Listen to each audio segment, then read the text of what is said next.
Ce jour est dédié pour la réfoua shlema de Shmuel Yosef Ben Sarah. On pose la question si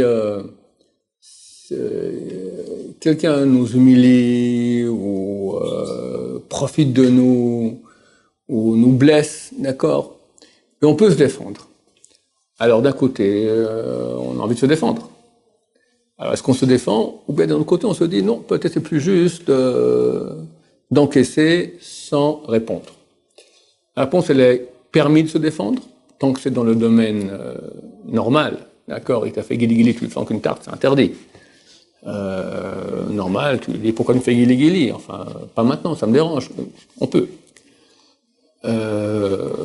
Permis. Mais est-ce que c'est mieux de s'écraser? Réponse, oui.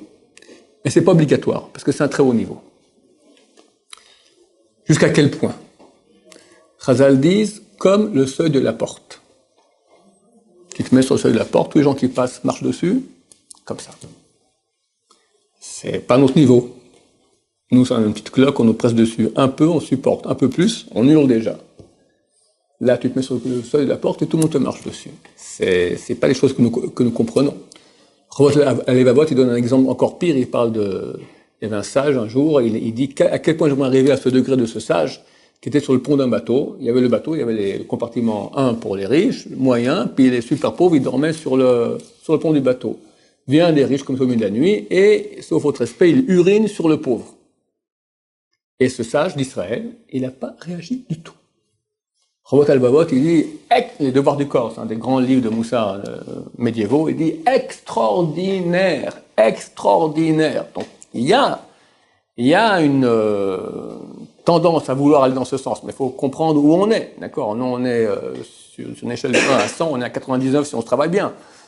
98 déjà, on se met à hurler. Il faut savoir que Hachem aime les gens poursuivis. C'est écrit qu'au temple, à l'autel du temple, Dieu n'acceptait des animaux sacrifiés que des animaux poursuivis et non poursuiveurs. Dans la nature, tu as des poursuiveurs, tu as des poursuivis. Que les poursuiveurs poursuivis pouvaient être au temple, à l'autel d'Hachem. Les poursuiveurs en aucun cas. Ça veut dire quelque chose. Hachem aime, c'est marqué Hachem, on va dire Daf. Dieu aime le poursuivi, il aime. Donc si on a la chance de pouvoir être poursuivi, c'est génial. Il y a une page dans la Gemara traité Shabbat, c'est 118. Rabbi Yossé dit, toute une page Rabbi Yossé, c'était un des grands sages du Talmud. Allah est toujours comme lui. Toujours comme lui. C'est tranché comme lui. Et il dit beaucoup de choses. Si seulement je pouvais faire partie si seulement je pouvais faire partie des gens qu'on accuse d'une chose qui est fausse. J'ai rien fait. On m'accuse de, je sais pas moi, il a fait un truc terrible, machin, tout ça, sur WhatsApp, sur Facebook, partout, la photo du Rav, amusement. C'est qu'un exemple, d'accord? Il n'aurait jamais rien fait ce truc-là. C'est complètement inventé et cousu. Que je puisse faire partie de ces gens-là. Il demande à Hachem, quelle chance! Nous tous, on dirait, c'est terrible. Il y a des gens qui se suicident à cause de ça. Eh ben, c'est un grand cadeau. Alors, Shteman, il disait sans cesse, les bisionotes, les bisionotes, les hontes en public, tellement c'est bon. Je vous ai raconté dans un cours dernièrement qu'il est parti en Amérique, là-bas. Il est revenu, il a pleuré, le cavote qu'on m'a fait, on m'a honoré, c'est terrible. J'ai vu une vidéo de lui, il dit, mais le cavote, c'est du râle, c'est du poison.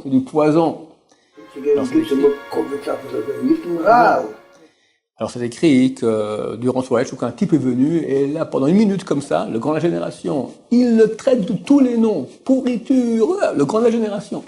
Le Rav, il est comme ça, il écoute pas une seule réaction. Il dit, combien c'est bon. C'est des niveaux de grands. Mais savoir que celui qui a la chance d'avoir cela, il a gagné le gros lot. Quand Hachem aime quelqu'un, il lui envoie des hontes en public. Parce que ça touche ni son argent, ni sa santé, ni sa Torah, son kavod. Bon, c'est bien, ton kavod, il est un peu baissé, t'es moins orgueilleux, où est le problème?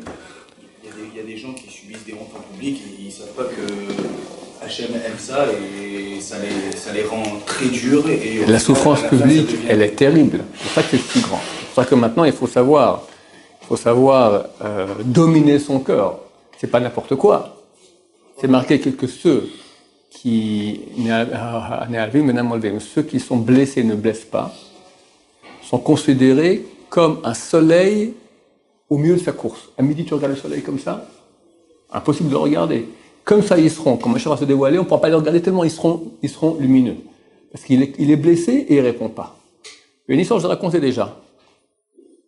Il y avait un type qui n'avait pas d'enfant depuis des dizaines d'années. Et voilà le Rav Chaim Kanevski. Il dit, je ne peux rien faire.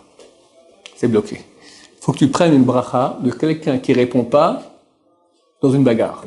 On traite tous les noms, il ne répond pas. Bon, ok, c'est génial. Tu vas trouver un comme ça. Un type, il sort, puis il dit, mais qu'est-ce que je fais? Où je trouve un type pareil? Ça existe par là sur la planète Terre, quelqu'un comme ça. Quelques jours après, il se retrouve dans une bar mitzvah. Il attend avec des gens qu'il ne connaît pas. Tout d'un coup, il y a un type qui entre et se met à crier tous les noms, faire honte en public à son voisin. En fait, c'était un voisin, les deux étaient voisins. Ils avaient un différend, l'autre il a ouvert un balcon, etc. Il y avait un différend depuis des années. Il le voit, il le traite de tous les noms en public. Le type s'apprête à lui répondre. Il lui dit, je t'en prie, ne réponds pas. Qu'est-ce que tu veux? Ne réponds pas. Bon, je réponds pas. Et le type continue. T'as une pulsion de répondre. À chaque fois, tu dis, non, ne réponds pas, ne réponds pas. Et comme ça, pendant 5 minutes, à la fin, le type est parti. Il dit, vas-y, bénis-moi, mets la main. Et je dis, Rav Chaim Kanevski, il me faut maintenant une bracha que j'ai des enfants. Il a fait la bracha, il avait un enfant.